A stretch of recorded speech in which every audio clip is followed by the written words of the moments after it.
Hello everyone, a very very good morning to all of you. I hope कि आपने कल जो question number 5 का फर्स्ट क्वेश्चन मैंने आपको करवाया था वो आपने किया होगा अच्छे से। और अगर उसमें कोई डाउट है तो मैं आपको आज फिर से क्वेश्चन नंबर 5 का ही सेकंड और थर्ड क्वेश्चन करवा देती हूँ ताकि आप लोगों को क्लैरिटी हो जाए। अब क्योंकि वहाँ पे कुछ बच्चों को ये समझ में शायद नहीं आया होगा कि हम लोग फैक्टर किस चीज़ का करें। तो आप ये सिर्फ लास्ट वाले नंबर को देख लीजिए, इसके जो फैक्टर होंगे उसकी वैल्यू आपको इस पॉलिनोमियल के अंदर पुट करनी है। तो अब जैसे इसके अंदर यहाँ पर क्या है, 5 है, तो 5 के फैक्टर एक तो 1 हो सकता है और 5 हो सकता है। तो एक बार हम x की वैल्यू 1 पुट करके देख लें और एक बार हम x की वैल्यू इसके अंदर 5 पुट करके देख लें। x की वैल्यू 1 पुट कर रहे हैं मतलब फैक्टर x माइनस 1 होगा, ठीक है।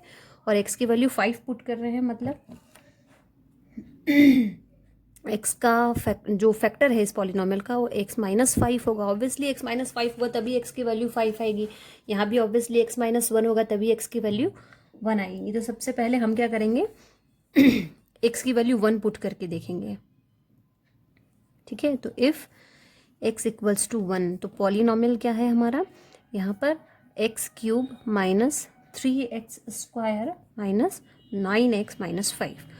एक्स की वैल्यू क्या करनी है, जहाँ जहाँ पर भी आपका x है वहाँ पर आपको 1 पुट करना है, ठीक है।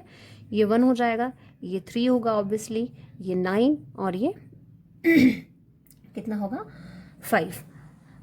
3 माइनस 1 2, ठीक है, माइनस 2 10 11 11 और 5 कितना होगा 16। तो ये कितना हो जाएगा माइनस का 16।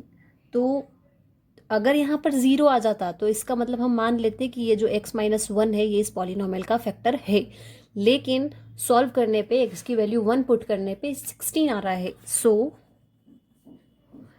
x minus 1 is not a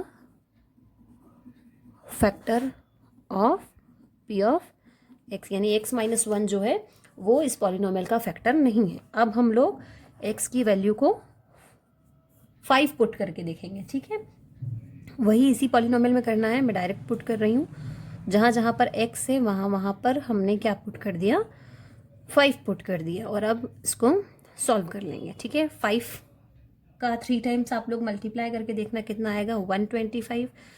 5 5 ज़ा 25 और 25 इंटू 3 आपका हो जाएगा 75। 9 5 ज़ा 45 माइनस का 5। इनको जब आप सॉल्व करेंगे तो ऑब्वियसली ये कितना हो जाएगा 50 और ये हो जाएगा 0, ठीक है।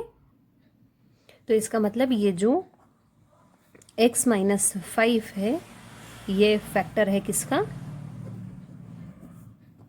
p ऑफ x का। अब हमको क्या करना है, अब आपका जो पॉलिनोमियल दिया है आपको उसको हमको किसी अलग वे में लिखना है ताकि फैक्टर्स निकालने में हमको इजी हो, ठीक है। तो एक्स क्यूब को तो हम एज इट इज़ रहने देंगे, जैसा हमने पिछले क्वेश्चन में किया था बिल्कुल वैसे ही करेंगे।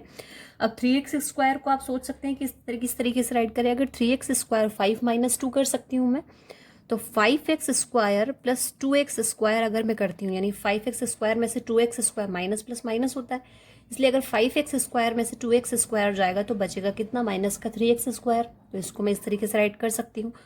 अब बारी आती है 9x की, तो अगर मैं इसको माइनस 10x प्लस एक्स, यानी माइनस प्लस माइनस होता है, 10x में से x जाएगा तो बचेगा कितना, माइनस का 9x।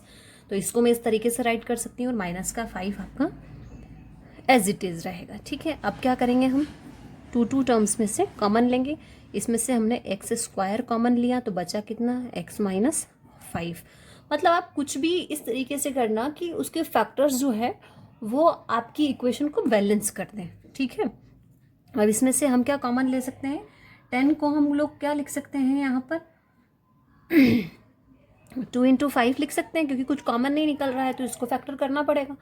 2 इंटू 5 लिख सकते हैं, मतलब अब हम यहाँ से 2x को कॉमन ले सकते हैं। तो 2x हमने कॉमन ले लिया, 2x हमने कॉमन लिया, यहाँ कितना बचा x, यहाँ से भी 2x कॉमन ले लिया तो बचा कितना, माइनस का 5। यहाँ से हमको कुछ भी, इन दोनों में से कुछ भी कॉमन नहीं आ रहा है, तो कुछ कॉमन नहीं आता है तो हम क्या करते हैं 1 कॉमन लेते हैं, बचा कितना, x माइनस 5। देखिए तीनों ब्रैकेट आपके सेम हो गए, इसको बाहर निकाल लीजिए। और जो भी बाहर हैं आपके टर्म्स उनको आप लोग एक ब्रैकेट के अंदर क्लोज कर दीजिए।